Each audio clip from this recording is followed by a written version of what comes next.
여러분, 독일 하면 어떤 이미지가 떠오르시나요? 아마도 견고한 기술력으로 만들어진 벤츠와 BMW, 칼날 같은 정확성을 자랑하는 기차, 그리고 유럽연합을 이끄는 강력한 경제 대국의 모습이 아닐까 싶습니다. 메이드 인 저머니라는 말은 오랫동안 품질과 신뢰의 상징이었죠. 우리는 독일을 보며 선진국의 표본이자 우리 대한민국이 나아가야 할 방향을 제시하는 등대처럼 여겨왔습니다.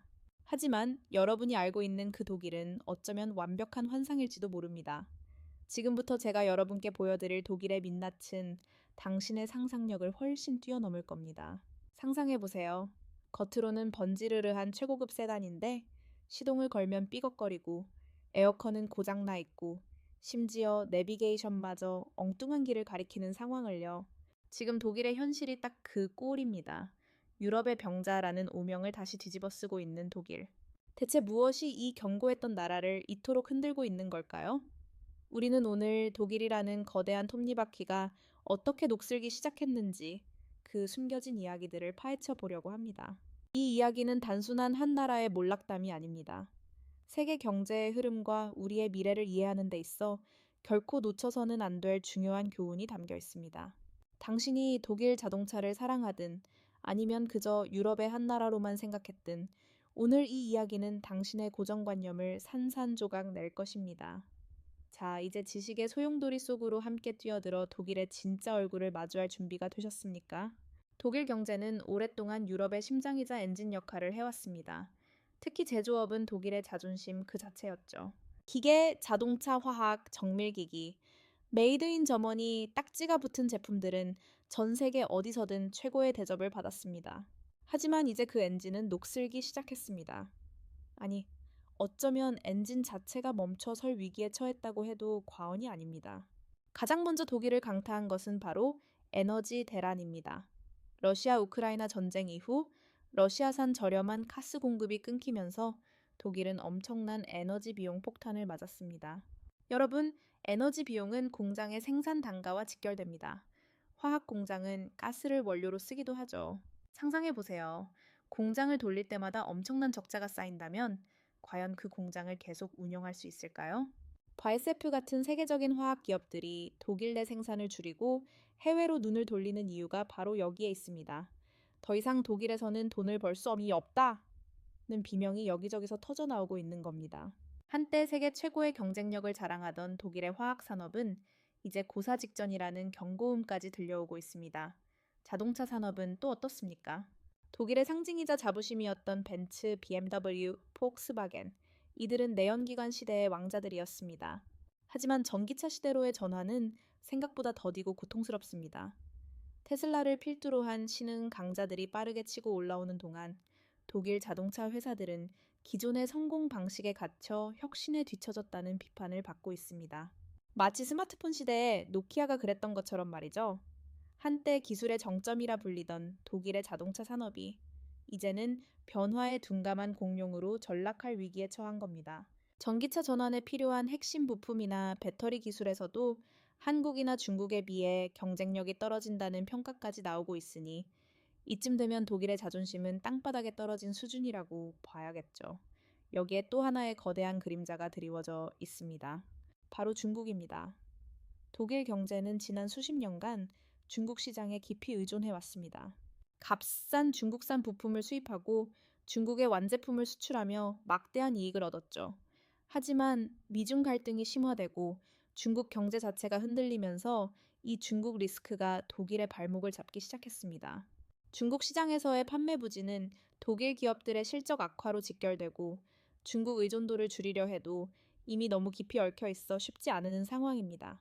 마치 거미줄에 걸린 나비처럼 독일은 중국이라는 거대한 거미줄에서 빠져나오기 위해 몸부림치고 있지만 그럴수록 더 깊이 얽매이는 형국입니다. 독일의 경제 엔진은 이제 삐걱거리는 정도를 넘어 언제 멈춰 설지 모르는 시한폭탄을 안고 있는 셈입니다. 정말 어처구니가 없죠.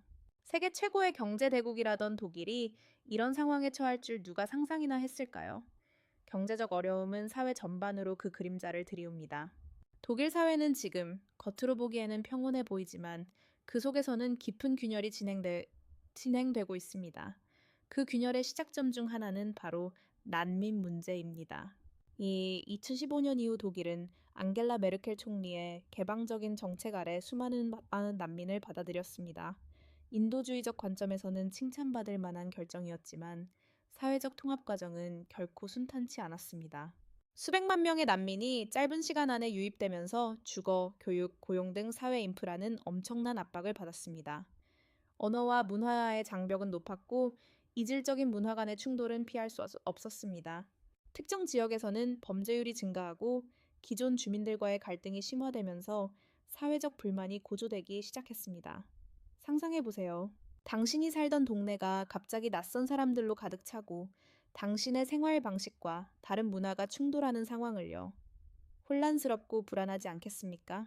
이런 불만은 자연스럽게 극우 정당의 부상으로 이어졌습니다. 독일을 위한 대안 같은 극우 정당들은 난민 문제와 이민자들에 대한 반감을 부추기며 빠르게 지지층을 확대하고 있습니다. 한때 나치의 망령을 겪었던 독일에서 극우 정당이 다시금 힘을 얻는다는 것은 그만큼 독일 사회가 깊은 불안과 혼란 속에 빠져 있다는 증거입니다. 사회 인프라의 노후화 문제도 심각합니다. 한때 정확성과 효율의 상징이었던 독일의 기차는 이제 지연의 대명사가 되어버렸습니다.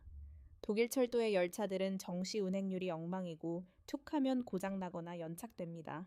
여러분이 중요한 약속 때문에 기차를 탔는데 몇 시간씩 지연된다면 얼마나 답답할까요? 이는 단순한 불편함을 넘어 독일의 효율성이라는 이미지를 심각하게 훼손하고 있습니다. 도로와 다리 같은 핵심 인프라 역시 노후화가 심각한 수준입니다. 보수공사는 예산 문제와 관료주의 때문에 지지부진하고 그 피해에는 고스란히 시민들의 삶에 전가되고 있습니다. 더욱 놀라운 것은 디지털화 속도입니다. 세계적인 기술 강국 독일이 디지털화에서는 유독 느려 터졌다는 사실은 정말 아이러니합니다. 아직도 관공서에서는 팩스를 사용하고 인터넷 속도는 다른 선진국에 비해 한참 뒤처져 있습니다. 코로나 팬데믹 때 학교에서 온라인 수업을 하려는데 학생들의 집에 인터넷이 안 터지는 웃지 못할 상황까지 벌어졌다고 합니다. 벤츠를 만드는 나라에서 인터넷이 안 된다니 정말 어처구니가 없죠. 이는 마치 21세기에 살면서 19세기의 기술을 사용하고 있는 것과 같습니다. 이러한 느린 독일의 모습은 급변하는 시대에 적응하지 못하고 뒤처지는 독일 사회의 단면을 보여줍니다. 경제는 침체하고 사회는 분열하고 인프라는 낡아가는 독일의 민낯은 우리가 알던 선진국 독일과는 너무나도 다른 모습입니다. 독일은 오랫동안 환경 선진국이라는 타이틀을 자랑스럽게 여겨왔습니다. 특히 탈원전 정책은 독일 녹색당의 상징이자 전 세계의 환경 의제의 중요성을 알리는 선구적인 움직임으로 평가받았죠. 후쿠시마 원전 사고 이후 독일은 2022년까지 모든 원전을 폐쇄하겠다는 과감한 결정을 내렸습니다. 하지만 이 야심찬 계획은 예상치 못한 그림자를 드리웠습니다. 탈원전은 곧 에너지 공백을 의미합니다. 이 공백을 메우기 위해 독일은 재생에너지, 즉 태양광과 풍력 발전에 막대한 투자를 했습니다. 하지만 태양은 밤에는 뜨지 않고 바람은 항상 불지 않습니다. 재생에너지는 간헐성이라는 치명적인 약점을 가지고 있습니다. 날씨에 따라 발전량이 들쭉날쭉하니 안정적인 전력 공급이 어렵다는 뜻이죠. 상상해 보세요. 당신의 집 전기가 날씨가 흐리면 끊기고 바람이 안 불면 약해진다고요. 정말 불편하고 불안하지 않겠습니까? 이 간헐성을 보완하기 위해 독일은 한동안 러시아산 천연가스에 크게 의존했습니다. 저렴한 러시아 가스로 재생에너지의 빈틈을 메우면서 독일은 에너지 전환이라는 거창한 목표를 이룰 수 있다고 믿었죠. 하지만 러시아 우크라이나 전쟁은 이 모든 계산을 뒤집어 놓았습니다. 러시아산 가스 공급이 끊기자 독일은 엄청난 에너지 위기에 직면했습니다. 전력 부족은 물론이고 치솟는 에너지 가격은 기업들의 생산 비용을 폭등시키고 가계 경제를 위협했습니다. 급기야 독일은 오랫동안 멀리했던 석탄 발전을 다시 가동하기 시작했습니다.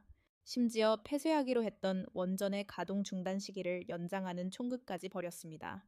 환경 선진국을 자처하던 독일이 환경 오염의 주범인 석탄 발전을 다시 늘리고 탈원전 정책마저 흔들리는 모습을 보게 된 겁니다. 정말 아이러니하지 않습니까? 이 모든 과정에서 독일은 엄청난 경제적, 사회적 비용을 치르고 있습니다. 기업들은 비싼 전기료 때문에 해외로 공장을 옮기고 국민들은 치솟는 물가에 허덕이고 있습니다. 녹색 에너지 대전환이라는 원대한 꿈이 현실의 벽에 부딪혀야 좌초 위기에 처한 것입니다. 독일의 사례는 우리에게 중요한 질문을 던집니다. 과연 환경 보호와 경제 성장은 동시에 이룰 수 있는 것인가? 급진적인 에너지 전환이 가져올 부작용은 어떻게 감당해야 하는가? 이 질문에 대한 답을 찾는 것은 비단 독일만의 숙제가 아닐 겁니다. 전 세계가 직면한 에너지 문제와 기후변화 위기 속에서 독일의 환경 선진국 타이틀은 이제 빛바랜 과거의 영광처럼 느껴지고 있으니 지금까지 우리는 견고함과 효율의 상징처럼 여겨졌던 독일의 숨겨진 민낯을 파헤쳐 보았습니다. 경제는 침체하고 사회는 분열하며 야심찬 환경 정책은 오히려 자국의 발목을 잡는 역설적인 상황에 처한 독일. 한때 유럽의 맹주이자 세계 경제를 이끌던 독일이 어쩌다 유럽의 병자라는 오명을 다시 뒤집어쓰게 된 걸까요? 독일의 사례는 우리에게 매우 중요한 교훈을 던져줍니다. 첫째, 과거의 성공에 안주하는 순간 미래는 우리를 기다려주지 않는다는 겁니다. 내연기관 시대의 영광에 취해 전기차 전환에 뒤처지고 제조업 강국이라는 자부심에 갇혀 새로운 산업 트렌드를 놓친 독일의 모습은 우리에게 뼈아픈 경고가 됩니다. 끊임없이 혁신하고 변화에 적응하지 못하면 아무리 강력했던 강대국이라도 순식간에 나락으로 떨어질 수 있다는 사실을 보여주는 것이죠. 둘째, 이상과 현실의 괴리를 간과해서는 안 된다는 점입니다. 탈원전이라는 원대한 환경적 이상은 좋았지만 그로 인한 에너지 공백을 현실적으로 어떻게 메울 것인가에 대한 충분한 고민과 대비가 부족했습니다. 결국 값싼 러시아 가스에 의존하다가 국제 정세의 변화에 취약해지는 결과를 낳았죠. 어떤 정책이든 그 이상적인 목표만큼이나 현실적인 실행 가능성과 부작용에 대한 철저한 분석이 선행되어야 한다는 것을 독일은 온몸으로 증명하고 있습니다. 마지막으로 사회 통합과 인프라 투자의 중요성입니다. 난민 문제로 인한 사회적 갈등, 그리고 노후화된 인프라는 국가의 근간을 흔들 수 있는 심각한 문제입니다. 경제가 어려워도 사회의 안정성을 유지하고 미래를 위한 기본적인 인프라에 투자하는 것은 장기적인 국가 경쟁력의 핵심이라는 것을 독일의 사례는 명확히 보여주고 있습니다. 여러분, 독일은 여전히 강력한 잠재력을 가진 나라입니다. 하지만 지금의 위기를 극복하지 못한다면 벤츠의 나라라는 빛나는 이미지는 그저 과거의 영광으로만 남게 될지도 모릅니다. 이 이야기는 비단 독일만의 이야기가 아닙니다. 우리 대한민국 역시 급변하는 세계 속에서 어떤 길을 선택해야 할지, 어떤 교훈을 얻어야 할지 깊이 고민하게 만듭니다. 오늘 우리는 독일이라는 거대한 빙산의 일각을 함께 들여다보았습니다. 겉으로는 화려하고 견고해 보이지만 그 속에서는 깊은 균열과 위기가 진행되고 있는 독일의 처참한 민낯을 말이죠. 이 이야기는 우리가 알고 있던 상식이 얼마나 쉽게 뒤집힐 수 있는지를 다시 한번 일깨워 줍니다. 과연 독일은 이 위기를 극복하고 다시 유럽의 맹주로 우뚝 설 수 있을까요? 아니면 유럽의 병자라는 오명을 벗지 못하고 서서히 침몰하게 될까요? 그 결과는 오직 시간만이 말해줄 것입니다. 하지만 분명한 것은 우리가 지금 이 순간에도 과거의 영광에 안주하지 않고 끊임없이 배우고 변화해야 한다는 사실입니다. 오늘 이야기가 여러분의 지적 호기심을 자극하고 세상을 바라보는 새로운 관점을 제공했기를 바랍니다. 앞으로도 여러분이 미처 알지 못했던 흥미롭고 충격적인 이야기들을 가지고 다시 찾아오겠습니다. 다음 영상이 궁금하시다면 구독과 알림 설정 잊지 마시고요. 좋아요와 댓글로 여러분의 생각도 자유롭게 남겨주세요. 여러분의 참여가 저희 채널에 큰 힘이 됩니다.